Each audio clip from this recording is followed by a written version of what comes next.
পবিত্র রমজানের প্রথম দিনে মা খালেদা জিয়ার সুস্থতায় দেশবাসীর জন্য দোয়া চেয়েছেন বিএনপির ভারপ্রাপ্ত চেয়ারম্যান তারেক রহমান।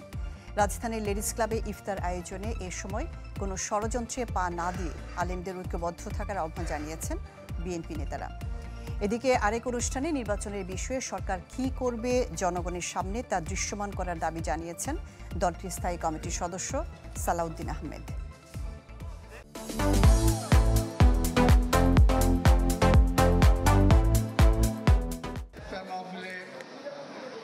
প্রথম রমজানে এতিম ও ওলামা মাশায়েখদের সম্মানে ইফতার মাহফিল করে আসছে বিএনপি, যেখানে রাজধানীর বিভিন্ন মাদ্রাসার শিক্ষার্থী ছাড়াও অংশ নেন বিএনপির নীতি নির্ধারকরা। এ সময় কোনো ষড়যন্ত্রে পা না দিয়ে আলেমদের ঐক্যবদ্ধ থাকার আহ্বান জানান বিএনপি নেতারা। ওলামা মাশায়েখদের সঙ্গে একটা দূরত্ব ভেদ সৃষ্টি করার চেষ্টা করছে। এটুকু শুধুমাত্র আপনারা খেয়াল রাখবেন যে এই বিভেদ কিন্তু বিএনপির সঙ্গে ওলামা মাশায়েখদের নয়।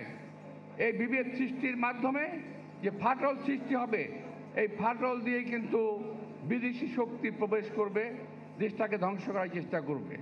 ইফতার মাহফিলে যুক্তরাজ্যের লন্ডন থেকে ভার্চুয়ালি যুক্ত হন বিএনপির ভারপ্রাপ্ত চেয়ারম্যান তারেক রহমান। এ সময় মা খালেদা জিয়ার জন্য দেশবাসীর কাছে দোয়া চেয়েছেন তিনি। আমার সামনে ওলামা মাশায়েখগণ আছেন, এতিম বন্ধুরা আছে, সবার কাছে আমি আমার মায়ের জন্য, আমার পরিবারের জন্য, দলের জন্য, দেশের মানুষের জন্য দোয়া চাইছি আবার পরিশেষে আবারও। এদিকে জাতীয় প্রেস ক্লাবে আলোচনা সভায় গণতান্ত্রিক প্রক্রিয়াকে দীর্ঘায়িত করতে নানা কূটকৌশল চলছে মন্তব্য করে সালাউদ্দিন আহমেদ বলেন, ডিসেম্বরের মধ্যে নির্বাচন হবে বললেও সেই তৎপরতা এখনো দৃশ্যমান নয়। আমি মনে করি আপনারা সবার সাথে আলোচনা করে একটি নির্বাচনী রুটম্যাপ প্রদান করুন। আমরা বলেছি জুলাই আগস্টের মধ্যে নির্বাচন সম্ভব, তারও আগে ইনফ্যাক্ট নির্বাচন সম্ভব, কিন্তু আমরা কিছু সংস্কার করে, আইনি সংস্কার করে এবং প্রাতিষ্ঠানিক সংস্কার করে নির্বাচনমুখী যে সমস্ত সংস্কার প্রয়োজন সেগুলো করে আমরা নির্বাচনে যেতে চাই। দ্রব্যমূল্যের ঊর্ধ্বগতির ফলে মানুষের অবস্থা শোচনীয় মন্তব্য করে তা নিয়ন্ত্রণে অন্তর্বর্তী সরকারের প্রতি আহ্বান জানান সালাউদ্দিন আহমেদ। শাহনেওয়াজ বাবলু, চ্যানেল 24, ঢাকা।